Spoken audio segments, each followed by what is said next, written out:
कौमी सलामती कमेटी की ईरान पर इसराइली हमलों की शदीद मजम्मत। ईरान अमेरिका मुज़ाकरात के दौरान हमलों को अफसोसनाक करार दिया। वज़ीर आज़म शहबाज शरीफ की ज़ेर सदारत कौमी सलामती कमेटी का इजलास, वफाकी वज़रा और आला अस्करी क़यादत शरीक हुए। इजलास के एलामिये में कहा गया है इसराइली हमले खित्ते में कशीदगी को हवा दे रहे हैं। अक़वाम मुत्तहिदा के चार्टर के तहत ईरान को अपने दिफा का हक हासिल है। दूसरी तरफ वज़ीर आज़म शहबाज शरीफ से ईरानी सफ़ीर की मुलाकात, खित्ते की मौजूदा सूरत हाल पर गुफ्तगू की गई। रज़ा अमीरी ने इसराइल और अमरीकी जारियत पर वज़ीर आज़म को ब्रीफिंग दी। कहा कि हमले ईरान की खुद मुख्तारी और बैनुल-अक़वामी क़वानीन की खिलाफ वर्जी हैं, अपना दिफा जारी रखेंगे। वज़ीर आज़म शहबाज शरीफ का ईरान के अवाम और हुकूमत से यकजहती का यादा, कीमती जानों के ज़िया पर ताज़ियत की।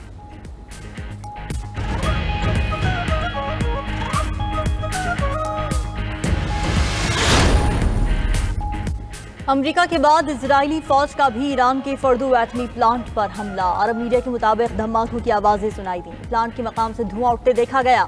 इजरायली फौज का ईरान के मुख्तलिफ शहरों पर ताज़ा हमलों में 6 हवाई अड्डों और मुतअद्दिद तैयारों को तबाह करने का दावा।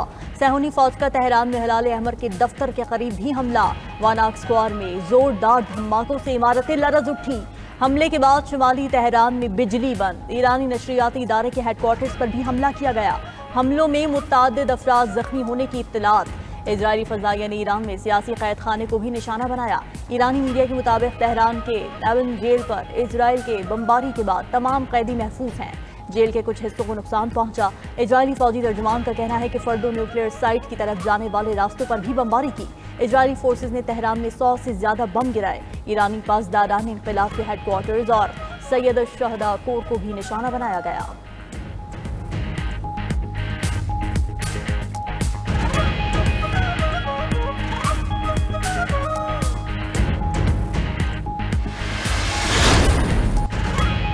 ईरान का जनूबी इसराइल में बैलिस्टिक मिसाइलों से हमला। इसराइली पावर प्लांट तबाह, कई इलाके तारीकी में डूब गए। ईरानी मीडिया के मुताबिक इसराइल पर खैबर शिकन, इम्मात, कदर, फतह-1 मिसाइल दागे।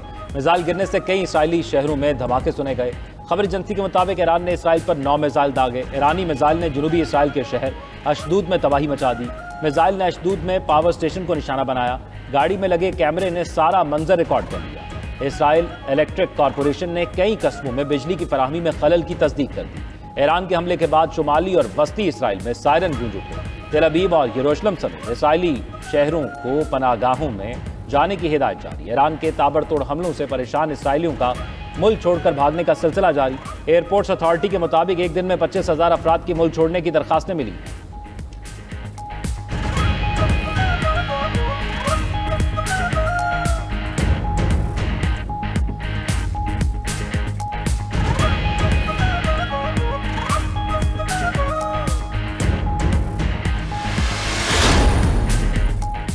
पाकिस्तान, चीन और रूस ईरान में जंग बंदी के लिए मुत्तहद। तीनों ममालिक ने ईरान की सूरत हाल पर सलामती काउंसिल में मुश्तरका करारदाद पेश कर दी। करारदाद में ईरान में फौरी और गैर मशरूत जंग बंदी का मुतालबा, ईरान में कशीदगी कम करने के लिए सफारती कोशिशें तेज करने का भी मुतालबा।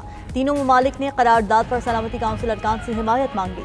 तर्जुमान वजारत खारिजा चीन के मुताबिक करारदाद में शहरियों के तहफ़्फ़ुज़ और बैनुल-अक़वामी क़वानीन के एहतराम पर जोर दिया गया। आलमी अमन के लिए सलामती काउंसिल का मौसर किरदार नागुज़ीर है। उधर अमान के सुल्तान और मुत्तहदा अरब अमारात के सदर के दरमियान राब्ता। अमान ने ईरान पर अमरीकी हमले की शदीद मज़म्मत की।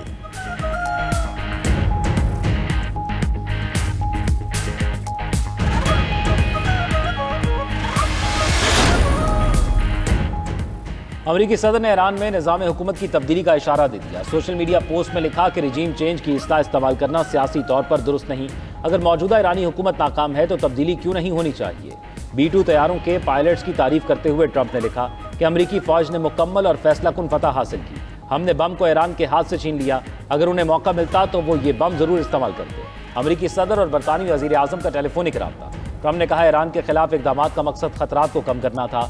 दोनों रहनुमाओं ने इत्तफाक किया कि ईरान को कभी भी एटमी हथियार नहीं बनाने देंगे। अमरीकी सदर ने कौमी सलामती टीम का इजलास आज बुला लिया। आइंदा की हिकमत अमली पर मुशावरत करेंगे। ट्रंप कल नेटो के सालाना सरबराही इजलास में भी शिरकत करेंगे।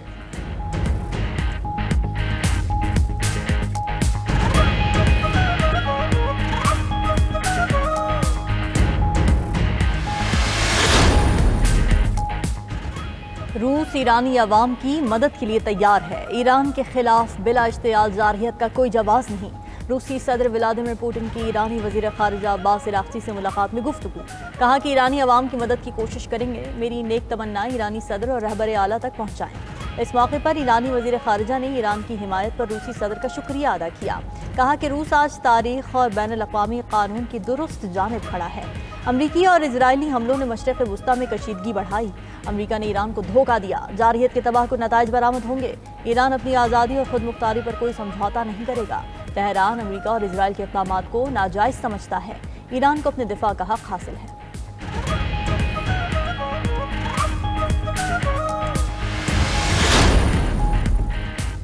भारत सिंध मुआहिदे पर अमल करे या जंग के लिए तैयार रहे। मोदी बाज ना आया तो एक और जंग होगी। पहले की तरह इबरतनाक शिकस्त देंगे और पूरे 6 दरियाओं का पानी लेंगे। Chairman Peoples Party Bilawal Bhutto का कौमी असम्बली में इजहार ख्याल। बोले, हमारे खित्ते में नेतन्याहू की सस्ती कॉपी मोदी है। सदर ट्रंप का फील्ड मार्शल की दावत करना दरअसल भारत की शिकस्त है। भारत दहशतगर्दी और जंग को सियासी फायदे के लिए इस्तेमाल करता है। हम अमन और मुज़ाकरात की बात करते हैं। आलमी बरादरी मान रही है कि कश्मीर आलमी मसला है। बिलावल भुट्टो मजीद बोले, इसराइल ने झूठ की बुनियाद पर ईरान पर हमला किया। ईरानी जौहरी तनसीबात पर अमेरिका का हमला भी काबिल मजम्मत है। अमेरिका के लोग भी इस जंग की हिमायत नहीं करते। इसराइल के रजीम को रोकना होगा। पहले वो लबनान, फिर यमन और अब ईरान आ गया। अगर हम ना बोले तो जब वो हम पर आएंगे तो कोई बोलने वाला नहीं होगा। बिलावल भुट्टो का वफाकी बजट की हिमायत का ऐलान। कहा कि मुश्किलात के बावजूद दिफाई बजट और तनख्वाहों में इजाफे को सराहते हैं। हमारी तजवीज़ पर सोलर पैनल्स और तनख्वाहदार तबके पर टैक्स में कमी खुशाइंद है। कौमी असम्बली में हुकूमती और अपोजिशन अरकान का एक दूसरे के खिलाफ एहतजाज। नून लीगी रहनुमाओं और PTI अरकान में हाथापाई भी हुई।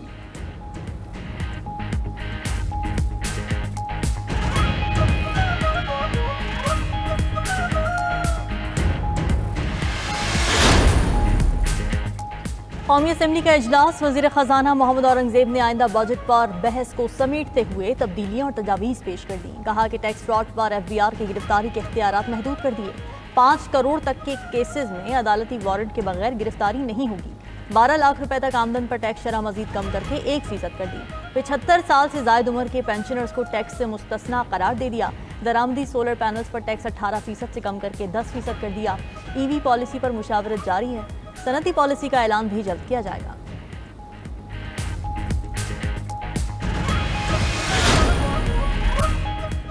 ऑपोजिशन का हुकूमत और पीपल्स पार्टी पर पाकिस्तान के नाम पर सियासत करने का इल्जाम। चेयरमैन PTI बैरिस्टर गौहर का कहना है, हर पाकिस्तानी समझता है कि पाकिस्तान की कामयाबी उसकी कामयाबी है।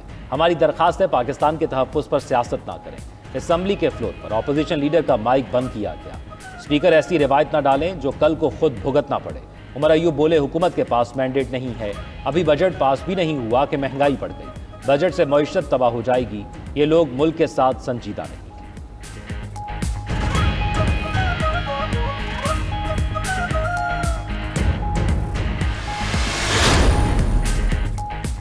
असेंबली को खत्म कर सकता हूं और कर भी दूंगा। विफाक चाहता है बजट पास ना हो और इमरजेंसी लगाने का मौका मिले।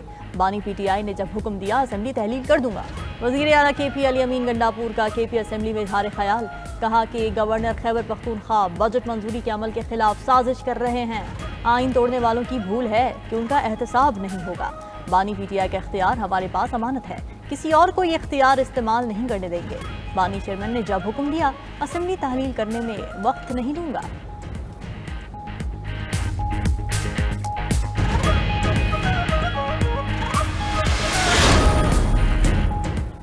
ऐवान में सबसे ज़्यादा तनख्वाह स्पीकर की है। स्पीकर की तनख्वाह ज़्यादा होने के बावजूद भी जज की तनख्वाह का 10% है। वज़ीर आला मुराद अली शाह का सिंध असम्बली में इजहार ख्याल। कहा कि मजदूर की कम अज़ कम तनख्वाह 42,000 होनी चाहिए। अगले माह इस मामले को फाइनल कर लेंगे। कराची के लिए 254 अरब मुख्तस किए। ये रकम बढ़ सकती है, कम नहीं होगी। सिंध का तरक्याती बजट दीगर सूबों से नुमायां तौर पर ज़्यादा है। इस साल 1460 स्कीमें मुकम्मल करने जा रहे हैं। सिंध की महसूलात की शरह नमू विफाक से बेहतर है। ब्यूरोक्रेसी ने गलत रास्ता दिखाकर ज़रूरी शोबे को नुकसान पहुंचाया। वज़ीर आला पंजाब मरीम नवाज का लाहौर शहर का दौरा। मुख्तलिफ डेवलपमेंट प्रोजेक्ट्स का जायजा लिया। मरीम नवाज ने वॉल्टन रोड पर नए ओवरहेड ब्रिज का मुआयना किया। मरीम नवाज ने कहा कि रूट 47 पंजाब के रोशन और पायदार मुस्तकबिल की जानिब एक और नुमाया इक़दाम है।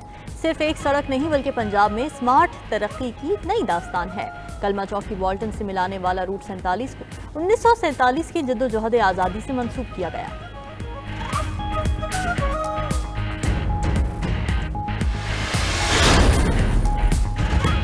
हानी पीटीआई की 9 मई के 8 केसेस में जमानतों की दरखास्तें लाहौर हाई कोर्ट में कल फैसला सुनाया जाएगा। अदालती अमले ने कमरा अदालत में मौजूद पीटीआई कारकुनों को आगाह कर दिया। जस्टिस शहबाज रिजवी और जस्टिस तारिक महमूद पर मुश्तमिल 2 रुकनी बेंच ने दलाल के बाद फैसला महफूज कर रखा है।